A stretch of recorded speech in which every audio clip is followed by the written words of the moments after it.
हे welcome back दोस्तों, कैसे हैं आप सब। तो आज मैं एक्सप्लेन करने वाली हूँ यू कलर्ड माई वर्ल्ड की 13th एपिसोड को। पहले के एपिसोड्स में ऑलरेडी एक्सप्लेन कर चुकी हूँ। अगर आप लोगों ने अभी तक नहीं देखा तो आप पहले जाकर वो देख लीजिए, नहीं तो आपको कुछ भी समझ में नहीं आएगा। तो बाकी बातें एंड में करेंगे। अभी चलिए वीडियो शुरू करते हैं। तो पिछले एपिसोड में हमने देखा था जिजियान कंसोल करने के लिए यूयान के सर पर हाथ रखने ही वाला था कि तभी वहाँ गुएबाई आ जाता है। फिर यूयान के वहाँ से जाते ही वो दोनों एक दूसरे को गुस्से से देखने लगते हैं। गुएबाई गुस्से में कहता है, तुम अभी क्या करने की कोशिश कर रहे थे। जिजियान कहता है, क्यों, क्या तुम जेलस हो। गुएबाई कहता है, यूयान ऑलरेडी मेरी गर्लफ्रेंड है, क्या तुम्हें अब भी उसका दोस्त बनकर रहना चाहिए। जिजियान कहता है, तुम्हें नहीं लगता तुम कुछ ज्यादा कह रहे हो, तुम श्योर हो वो तुम्हारी गर्लफ्रेंड है भी। गुएबाई कहता है, जब तक तुम उसके करीब आने की कोशिश नहीं करते तब तक मैं तुम्हें कुछ नहीं कहूँगा। जिजियान कहता है, तुम्हारी पेंटिंग इतनी अच्छी है, क्या इसकी वजह यूयान है। गुएबाई कहता है, मैं एक बात को दोबारा नहीं दोहराऊंगा, उससे दूर रहो। जिजियान भी गुस्से में कहता है, ठीक है फिर चलो दोनों देखते हैं आगे क्या होता है। ये कहकर वो वहाँ से चला जाता है। आगे यूयान तुरंत साओचन के पास आती है और उससे माफी मांगती है कि उससे पूछे बिना उसने जिजियान को उसकी मदद करने के लिए कहा। सैनसेन भी माफी मांगते हुए कहती है कि ये उसका आइडिया था, लेकिन उनका इरादा उसकी फीलिंग्स हर्ट करने का नहीं था।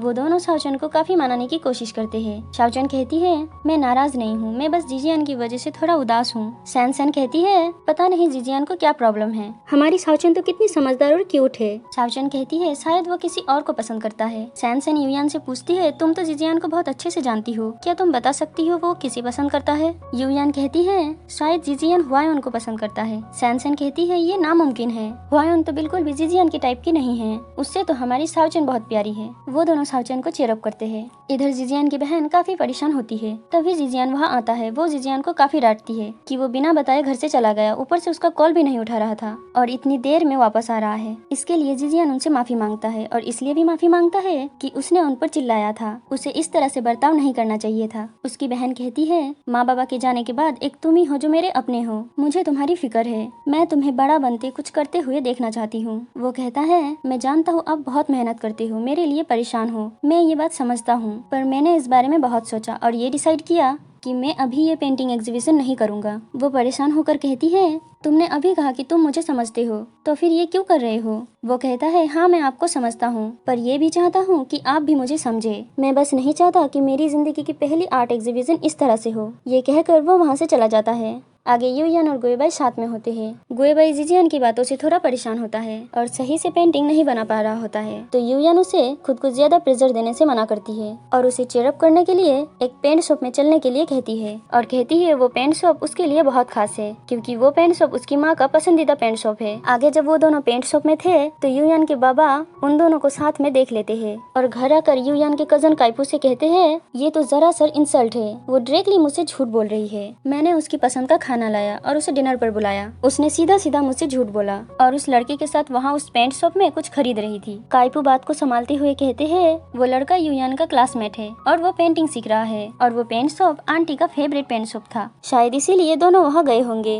और आपको इसीलिए नहीं बताया ताकि आप परेशान न हो जाए। वो कहते हैं, तुम मुझे सच बताओ, क्या यूयान उस लड़के से प्यार करती है। काइपू कहते हैं, नहीं, मैंने यूयान को साफ मना कर दिया है कि वो आर्ट रिलेटेड किसी भी इंसान के साथ ऐसा कोई भी रिश्ता ना रखे। यूयान के बाबा कहते हैं, फिर भी मुझे डर है कि वो उसी रास्ते पर ना चले जिस रास्ते पर कभी मैं चला था। तुम यूयान को उस लड़के के साथ डिनर पर बुलाओ, डरने से बेहतर है पहले से तैयारी कर लेना, मैं चाहता हूँ वो लड़का खुद ही पीछे हट जाए। आगे गुएबाई यूयान से कहता है, मुझे नहीं लगता तुम्हारे बाबा हम दोनों को साथ में देखकर खुश थे, मैं एक बार उनसे तब मिला था जब मैं बहुत छोटा था। यूयान कहती है, एक बात है जो मैंने तुम्हें नहीं बताई। वो पूछता है, क्या। वो कहती है, मेरी माँ की मौत के बाद मेरे बाबा इस बात के खिलाफ है कि मैं आर्ट से जुड़े किसी के भी साथ कोई भी रिश्ता रखूं, क्योंकि उन्हें लगता है आर्ट ने ही मेरी माँ की जान ली है और अब उन्होंने हम दोनों को साथ में देखा, उन्हें पता चल गया होगा कि तुम पेंटिंग सीखते हो। गुएबाई कहता है, तो मतलब तुम्हारे बाबा इस बात के खिलाफ है कि तुम्हारा बॉयफ्रेंड आर्ट से जुड़ा हुआ है। वो कहती है, हाँ, लेकिन लकीली मैंने इस बारे में अपने भाई को बताया है। तभी यूयान को उसके भाई काइपू का मैसेज आता है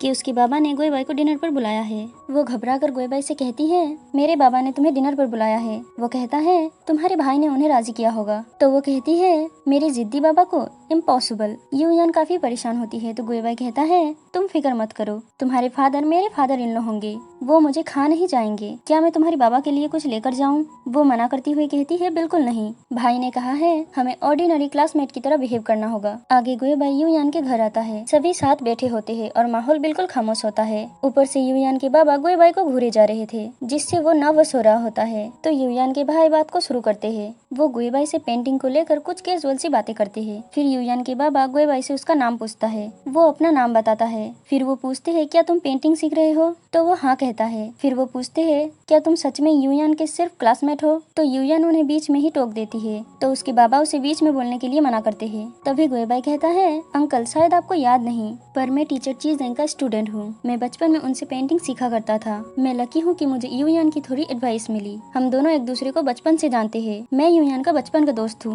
काइपो कहते हैं, ये तो कमाल है, मुझे तो पता ही नहीं था कि गुएबाई आंट ची जेंग का स्टूडेंट है। युयान के बाबा कहते हैं, क्या ये सच है कि तुम उनके स्टूडेंट हो? तो गुएबाई कहता है, हाँ, आप चाहे तो मुझसे कोई भी सवाल पूछ सकते हैं। तो वो पूछते हैं, क्या तुम युयान को पसंद करते हो? तो युयान फिर से उन्हें टोकते हुए कहती है, मुझे भूख लगी है। तो उसके बाबा गुएबाई से ये कहकर जाते हैं, मैं खाना बनाने जा रहा हूँ, लेकिन आकर मुझे मेरे सवाल का जवाब चाहिए। फिर वो किचन में चले जाते हैं। फिर काइपू गुएबाई से इशारे में युयान के बाबा की मदद करने के लिए कहते हैं, ताकि वो गुएबाई से थोड़ा इम्प्रेस हो। तो गुएबाई तुरंत उनकी हेल्प करने के लिए जाता है। पहले तो वो मना करते हैं, लेकिन गुएबाई उन्हें मना लेता है और उनकी हेल्प करने लगता है। गुएबाई काफी अच्छे से सब कुछ कर रहा होता है। ये देखकर युयान के बाबा थोड़े इम्प्रेस भी होते हैं। इधर ये दोनों भाई बहन बैठकर उन्हें देख रहे होते हैं। फिर गुएबाई अकेले ही कुकिंग करने लगता है और युयान के बाबा युयान के पास आकर बैठते हैं और उससे पूछते हैं, वो कह रहा है वो तुम्हारी माँ का स्टूडेंट है और तुम्हें बचपन से जानता है, तो मुझे उसके बारे में कुछ याद क्यों नहीं है? वो कहती है, माँ के तो कितने सारे स्टूडेंट्स थे, क्या आप उन सभी को जानते हैं? उसने बचपन में माँ से कुछ समय के लिए ही पेंटिंग सीखी थी,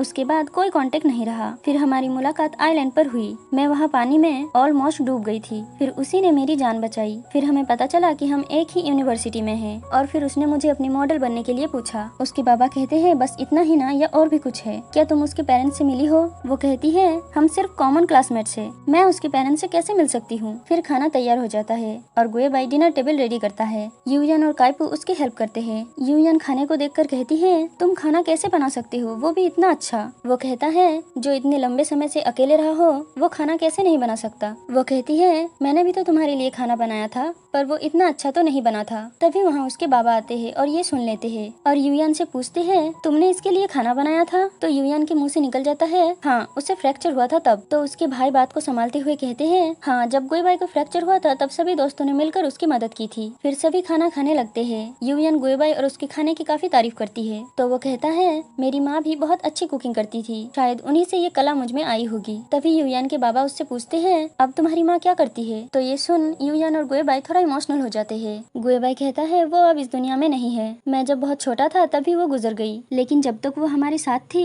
उन्होंने हमारा पूरा ख्याल रखा, पूरा प्यार दिया, तो तब से मैं अकेले ही रहा हूँ। इसलिए काफी लंबे समय से मैंने इस तरह सबके साथ बैठकर एक साथ खाना नहीं खाया। फिर वो युयान के बाबा से कहता है, आपने मुझे यहाँ बुलाया, मैं बहुत खुश हूँ, उसके लिए शुक्रिया। ये सब सुनकर युयान के बाबा भी थोड़े इमोशनल हो जाते हैं और कहते हैं, ठीक है, फिर जब भी तुम्हें मौका मिले यहाँ आकर हमारे साथ बैठकर खाना खा लिया करो, मुझे भी एक असिस्टेंट मिल जाएगा। तो ये सुनकर सभी बहुत खुश होते हैं।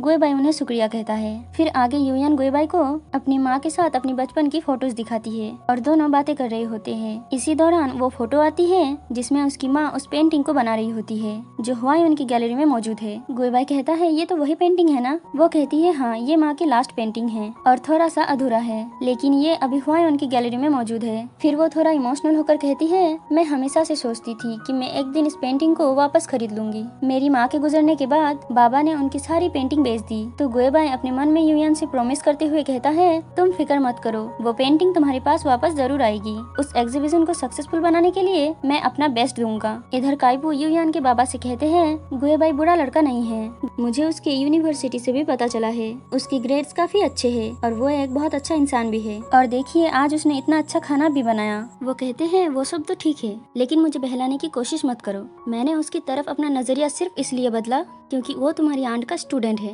लेकिन युयान एक आर्ट स्टूडेंट को नहीं चुन सकती और मेरा ये फैसला नहीं बदलेगा। मेरे लिए तुम्हें उन दोनों पर नजर रखनी होगी और कुछ भी हो मुझे खबर दो। फिर वो कहते हैं, बहुत देर हो गई है, तुम उन्हें वापस छोड़ दो। काइपू कहते हैं, मैं जाऊं? वो कहते हैं, तो तुम्हें क्या लगा मैं उन दोनों को अकेला छोड़ दूंगा? फिर जाने से पहले गुएबाई यूयान की माँ की फोटो के आगे कैंडल जलाने की परमिशन मांगता है, तो यूयान के बाबा उसे परमिशन देते हैं और फिर वो कैंडल जलाता है। आगे वो तीनों वापस आते हैं। यूयान उन दोनों को बाय बोलकर अपने डॉम चली जाती है। फिर गुएबाई और काइपू बातें करते हुए वापस आने लगते हैं। काइपू पूछते हैं, तुमने ग्रेजुएशन के बाद क्या सोचा है? गुएबाई कहता है, मैंने पेंटिंग को एज अ करियर चुना है। तो काइपू पूछते हैं, और यूयान? तो गुएबाई कहता है, वो भी मेरी जिंदगी की एक करियर है। तो काइपू मुस्कुराते हुए कहते हैं, जानकर तसल्ली हुई। उम्मीद करता हूँ अंकल भी तुम दोनों के रिश्ते के लिए मान जाए, हम उन्हें भी तो दोष नहीं दे सकते। गुएबाई कहता है, हाँ वो भी तो यूयान को लेकर परेशान है। मैंने बचपन में ही अपनी फैमिली खो दी, मुझे नहीं पता फैमिली के साथ घुल मिलकर कैसे रहा जाता है। आज आप सबके साथ बैठकर डिनर किया, मुझे बहुत खुशी हुई। यूयान जब से मेरी जिंदगी में आई है मुझे काफी सारी सरप्राइजेस मिली है, मैं हर दिन अच्छा महसूस करता हूँ। काइपू कहते हैं, मतलब यूयान की मेहनत रंग ला रही है। गुएबाई कंफ्यूज होता है, तो वो कहते हैं, शायद तुम्हें नहीं पता, वो लड़की तुम्हारी आंखों की प्रॉब्लम को लेकर रिसर्च कर रही है। उसने काफी सारी इन्फॉर्मेशन इकट्ठा की है। उसे लगता है तुम्हारी ये प्रॉब्लम कोई ट्रॉमा और खुशियाँ कम होने की वजह से है, इसलिए वो तुम्हारी लाइफ में प्यार और खुशियाँ वापस लाना चाहती है। तुम दोनों को ऐसे देखकर मुझे बहुत खुशी हो रही है, लेकिन अब तुम्हें अंकल को भी समय देना होगा। गुएबाई कहता है, मैं पूरी कोशिश करूंगा ताकि वो मुझे कबूल कर ले। आगे जिजियान की बहन फिर से ह्वायोन के अंकल से बात कर रही होती है। वो गुस्से में कहती है, अभी भी पेंटिंग एग्जीबिशन को लेकर कोई खबर क्यों नहीं मिल रही है? वो कहते हैं, मैंने जिजियान से कांटेक्ट किया था। वो कहती है, जिजियान नहीं चाहता कि ये एग्जीबिशन हो, लेकिन आप तो एक प्रोफेशनल एडिटर है, आपको एक्सपीरियंस है। अगर मेरा भाई नहीं भी चाहता तो क्या आप उसे मना नहीं सकते? तो वो कहते हैं, आप नाराज मत होइए, मैं जिजियान से बात करने की कोशिश करता हूँ। आगे ये चारों अपनी ग्रेजुएशन प्रोजेक्ट सबमिट करके वापस आ रही होती है। लिनजियान बहुत खुश होता है, तो जिजियान का दोस्त कहता है, इतना खुश होने की जरूरत नहीं है, तुम्हारा काम इतना भी अच्छा नहीं था। लिनजियान कहता है, तुम्हें दिख नहीं रहा, मेरा पार्टनर गुएबाई एक गोल्ड मेडलिस्ट है, तो हमारी पेंटिंग अच्छी कैसे नहीं होगी? तो वो कहता है, वो गोल्ड मेडलिस्ट का है भी या नहीं, ये अभी भी एक सवाल है। लिनजियान कहता है, कुछ लोगों के कहने से सच्चाई बदल नहीं जाएगी, गुएबाई ही विनर है। वो दोनों लड़ने लगते हैं, तो जिजियान अपने दोस्त को रोकता है। तो वो कहता है, क्यों जिजियान, इस गुएबाई की एग्जीबिशन की वजह से तुम्हें अपना पेंटिंग एग्जीबिशन कैंसिल करना पड़ा। गुएबाई थोड़ा शॉक्ड होकर कहता है, क्या ये सच है? जिजियान कहता है, नहीं, मेरी पेंटिंग अभी तैयार नहीं है एग्जीबिशन के लिए, और मेरे कुछ अपने रीजंस है। फिर वो वहाँ से चला जाता है। फिर गुएबाई ह्वायोन को कॉल करके पूछता है, जिजियान की पेंटिंग एग्जीबिशन कैंसिल क्यों हुई? वो कंफ्यूज होकर कहती है, लेकिन उसकी एग्जीबिशन तो कैंसिल नहीं हुई, मैं इन दिनों थोड़ा बिजी थी, तो मैंने उसकी एग्जीबिशन की जिम्मेदारी नहीं ली, और उसका एग्जीबिशन का अभी तक कोई प्लान भी नहीं बना है। लेकिन इसका तुम्हारे पेंटिंग एग्जीबिशन के साथ कोई लेना देना नहीं है, मैं बाद में इस बारे में कंफर्म कर लूंगी। फिलहाल क्या तुम फ्री हो? मुझे तुम्हारी पेंटिंग एग्जीबिशन के बारे में बात करनी है। तो वो दोपहर को मिलने के लिए कहता है। आगे ह्वायोन को उसका अंकल कॉल करके कहते हैं, तुम्हें जिजियान की एग्जीबिशन की जिम्मेदारी लेनी होगी। उसकी बहन का कॉल आया था, वो बहुत गुस्से में थी, अगर हम जिजियान को नहीं मना पाए तो हमारी गैलरी को बहुत लॉस होगा। तो ह्वायोन कहती है, मैं इन दिनों थोड़ी बिजी हूँ, काम का काफी प्रेशर है, मैं एक साथ 2 एग्जीबिशन हैंडल कैसे करूं? और उन्हें ही जिजियान से बात करने के लिए कहती है। वो कहते हैं, मैं ये नहीं कर सकता, वो हमेशा तुम्हारी बात मानता है, तुम प्लीज उससे बात करो। तो वो कहती है, ठीक है, मैं कोशिश करूंगी। आगे गुएबाई और यूयान साथ में होते हैं, तभी सैनसेन और लिनजियान वहाँ आते हैं और छुपकर उन्हें देखने लगते हैं। गुएबाई यूयान को चिक पे किस करता है, ये देख ये दोनों बहुत खुश होते हैं। आगे गुएबाई और यूयान गैलरी में आते हैं एग्जीबिशन के बारे में ह्वायोन से बात करने, पर पहले वो दोनों यूयान की माँ की पेंटिंग के पास जाने लगते हैं। दोनों एक दूसरे का हाथ पकड़े होते हैं। तभी ह्वायोन वहाँ आती है और उन्हें ऐसे देखकर कहती है, शायद ये दोनों ऑलरेडी डेट कर रहे हैं। फिर यूयान और गुएबाई उस पेंटिंग के पास जाकर बात करने लगते हैं और ह्वायोन छुपकर उनकी बातें सुनने लगती है। गुएबाई उस पेंटिंग से टीचर बोलकर बात कर रहा होता है और उन्हें काफी चीजों के लिए शुक्रिया कहता है, और यूयान उस पेंटिंग से माँ कहकर बात कर रही होती है। तभी ह्वायोन को पता चलता है कि टीचर ची जंग यूयान की माँ है। फिर ह्वायोन उनके सामने आती है और यूयान से कहती है, अच्छा हुआ तुम भी यहाँ आई, मुझे तुमसे कुछ बात करनी है। यहीं पर ये एपिसोड एंड होती है। तो आपको वीडियो कैसा लगा ये कमेंट करके जरूर बताइएगा, और साथ ही एक लाइक भी कर दीजिएगा, और चैनल को सब्सक्राइब करके बेल नोटिफिकेशन जरूर से ऑन कर लीजिएगा। तो मैं मिलती हूँ आपको अगले वीडियो में, तब तक के लिए बाय बाय।